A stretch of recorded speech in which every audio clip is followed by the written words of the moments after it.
别跑，我的心肝儿！现在的电视台为了收视率，可真是什么事儿都干得出来。竟然让一个98斤的小姑娘挑战一个580斤的人形肉山，这样的比赛连保险公司都闻风丧胆。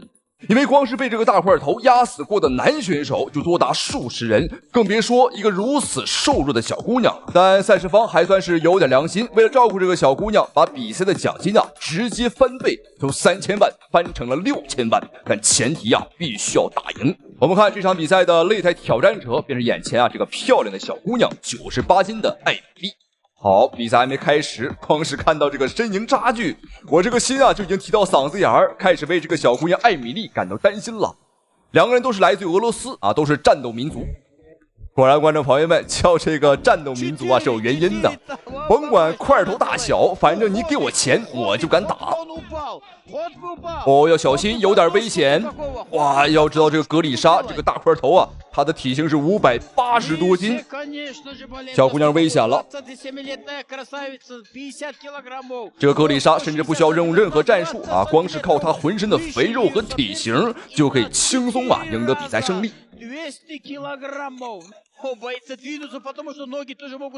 不知道屏幕前的您有没有感到一股窒息感？哇，580多斤压在身上，简直是太窒息了。别看小姑娘艾米丽非常瘦弱，但打得非常勇敢，连拳带腿，非常主动。但目前看来的话，又危险了！哇，又一次被压到笼边，我真怕这个大块头直接把这个小姑娘按到地板上。因为这个比赛规则应该是综合格斗规则，按到地板上也是可以的。我觉得打这样的大块头这么肥，我觉得打他的下盘踢他的腿绝对是最好的，因为我们看他的小腿非常细，甚至还不如他的胳膊粗。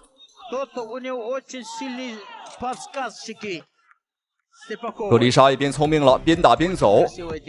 没错，打2拳就走千万不要和对方去硬碰硬。我们的优势就在于灵活。哦，小心小心！哇，又一次！比赛第一回合最后的3秒钟，一定要坚持住。好，第一回合比赛结束，哇，真的是看得我们提心吊胆。6000万奖金虽然说很诱人，但是想拿到真的是太难了。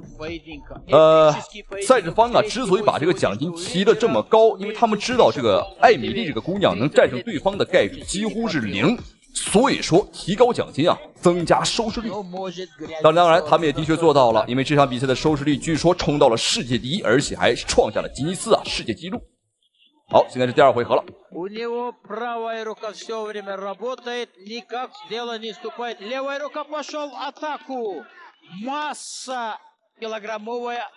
这个应该是台下的观众看不下去了，看艾米丽这个小姑娘太难，被欺负，忍不住了。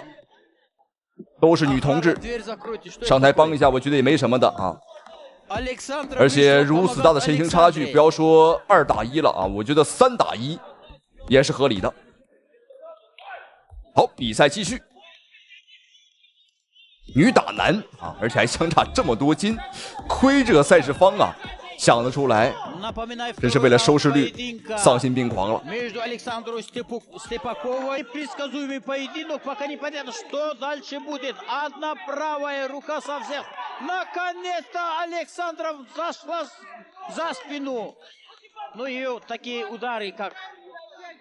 Через жировую прослойку нашего Гриши полностью не проступает, ей надо подняться высоко, но он... 艾米丽小姑娘可以打对方很多拳，但对方只要打到她1拳，就有点吃不消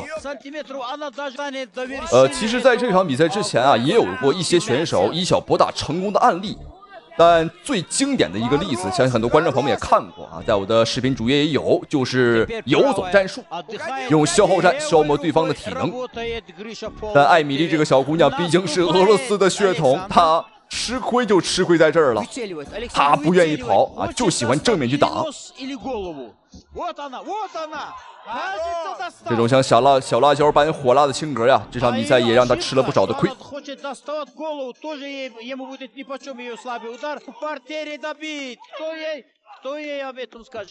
好，现在比赛来到双方的最后一个回合，看一下小辣椒这位小姑娘艾米丽能不能够拿走这6000万的奖金。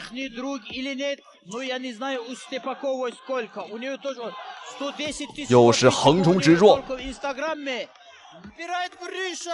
这场比赛都有现场裁判的及时阻拦，要不然这个小姑娘艾米丽啊真的是危险了。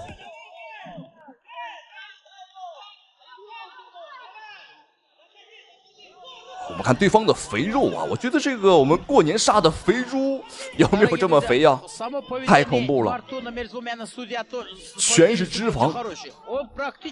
这个大胖子格里莎呢，他并不是不减肥啊，他真是越减越肥。因为他说了，吃饱了才有力气减肥，所以说每一次在减肥之前啊，早已经吃的撑的不行了，反倒是啊越减越胖。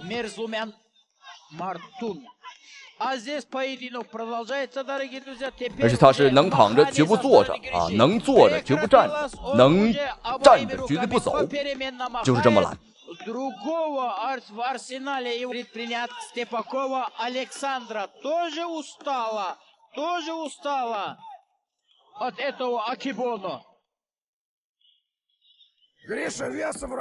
我们看艾米丽的脸上已经是明显有浮肿了。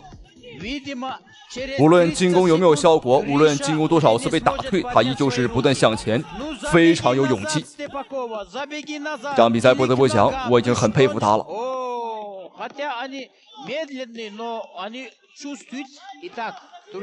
Кому вы даете победу? Говорите заранее, пока осталось 30-40 секунд, говорите, кто победил. Наступает Степакова, но Гриша отвечает.好，比赛结束，比赛终于结束。但是按照分数来讲，我觉得这个艾米丽这个姑娘还真不一定输啊。哦，比赛结果没办法，已经差距这么多，而且赛事方呢，即便这个小姑娘的分数比较高，也不可能让她赢，因为这个奖金太多了。这只是一个噱头，相信聪明的观众都能看明白咋回事啊！这奖金呢，只是给人看的，并不是真的打算给人啊。能跑门都没有。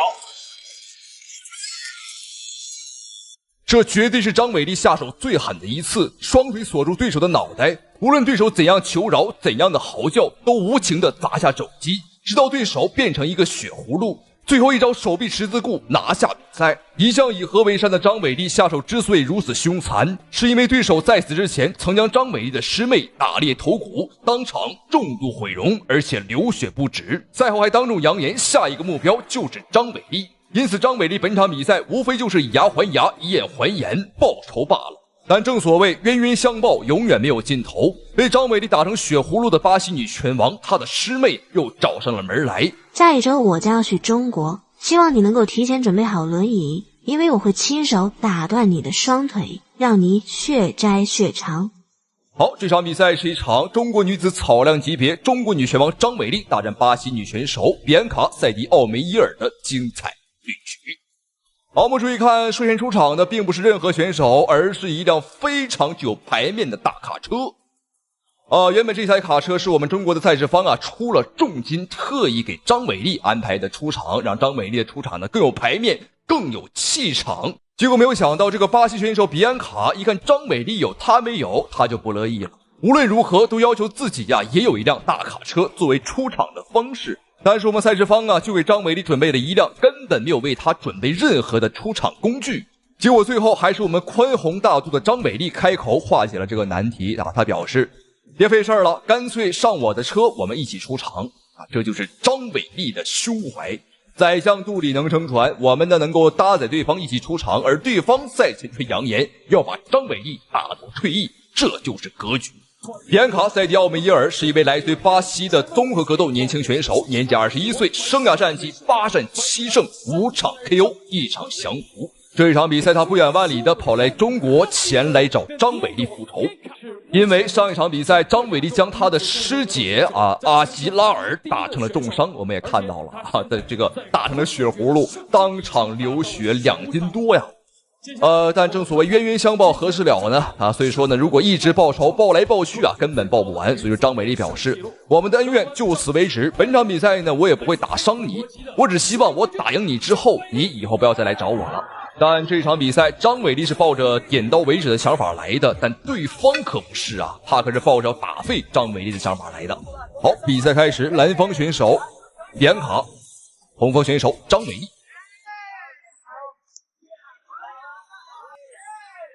比安卡下潜抱摔，张伟丽看一下能不能防住。哦，有机会，站立断头台的把位，张伟丽再加把劲儿。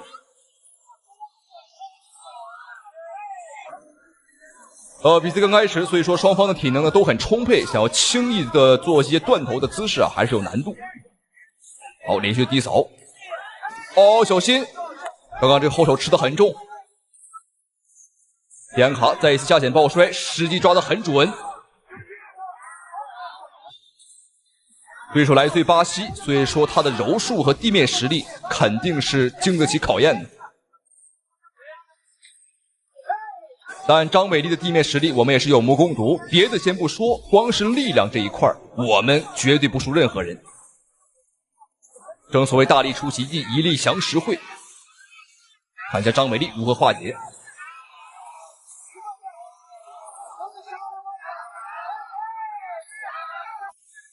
好，张伟丽圈臂砸手，这个角度很眼熟了，这是张伟丽最喜欢的下位反击的一个方式。很多选手在下位的时候啊，他只会挨揍或者说防守，而张伟丽不一样，他在下位的时候也会找机会反击。哦，好险，对方的拳头都抡圆了，多亏对方的胳膊不够长。现在对方把张伟丽挤压到笼边，这个角度很难受。好，这下张伟丽甩翻了对手，重新拿回到了上位。现在这个角度，我只能说危险的是对手了。驴打挺，不好意思，没有用。张伟丽就是五指山，而对方就是孙悟空。张伟丽暂时还不着急，还没有去哦。对方有个灯笼网的动作，化解方式非常特别，但是脚趾头也插到了笼网里边，但裁判没有管。这个比赛当中的这个脚趾头和手指头啊是不可以插到笼子里面的啊，但是偶尔的小犯规，裁判是不会管的那么严。哦，这一下齐成位拿得出其不意，非常的轻松。现在张伟丽上位疯狂的打拳，但是比安卡还在下位不断的挣扎，我们还需要找到一个平衡点。现在张伟丽主动将比安卡放倒，拿到对方的后背，应该是要尝试做一些锁技哦。十字固，我们看比安卡还在挣扎，张伟丽不断的锤击。哦，这个有了，对手拍手投降。哦，真是点到为止，没让对方流一滴血，而且对方拍手的瞬间啊，张伟丽立马松手，完全不会犹豫，也不会去打伤对手。想必双方的恩怨啊，应该就到此为止了。因为张伟丽本场比赛相当的仁义，虽说对方是来主动踢馆，但张伟丽还是手下留情了。好，这场比赛让我们恭喜张伟丽拿下比赛。再看一遍精彩回放。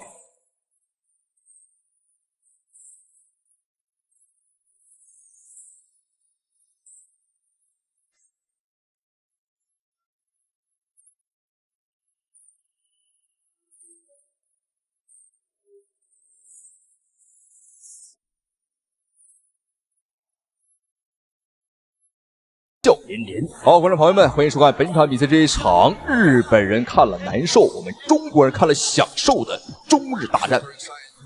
本场比赛并不是一场普通的中日对决，是一场我们中国传统武复仇了。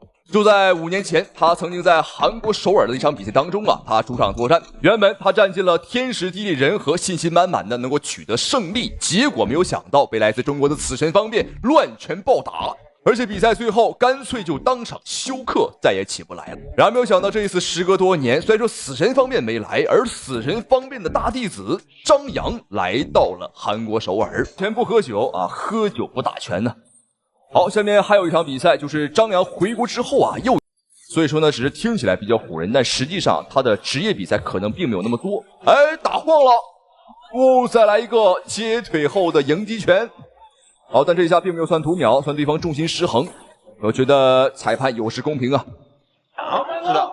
我来继续介绍这个，因为在伦皮尼拳场里面，它每个级别只有一个冠军。但是伦皮尼它作为一个拳场，每周都会有比赛。比赛我们中国选手便是来自于新疆的天山巨炮阿斯哈提伊。好，双方比赛开始。开始的时候就先发制人，用自己的灵活的步伐来压制对手。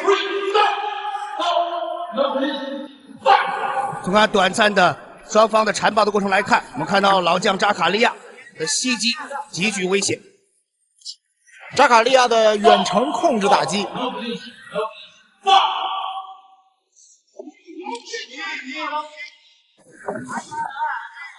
对方的身形条件啊，的确是非常的优越，但是你给这么一个脑子不太好使的人这么好的身体条件，我觉得就像是你给一个没有驾驶证的人啊一台法拉利一样，他根本不会开啊，也开不明白。钻石飞人，钻石飞膝，非常重的直接的后手拳的身体打击。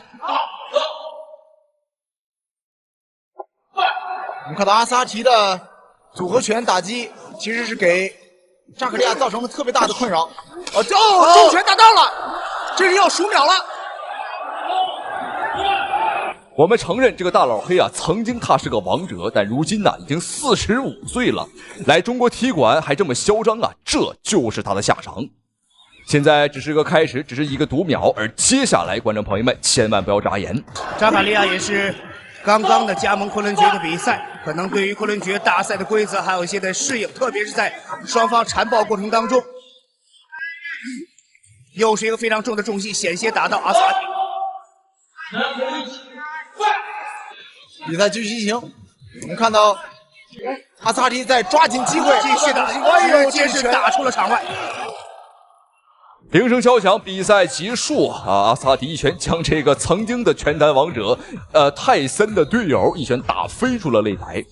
和其他的黑人选手相比，这个黑人选手他长得真的是黑的不能再黑了，而且真的非常像一头大猩猩。我们看一个钛合金的平底锅在他的手里边就像一块面饼一样，轻松就可以掰弯，很难想象他的臂力有多么的恐怖。第一次来中国打比赛的时候，他就拿起了麦克风，放肆嘲笑我们中国选手啊太瘦小。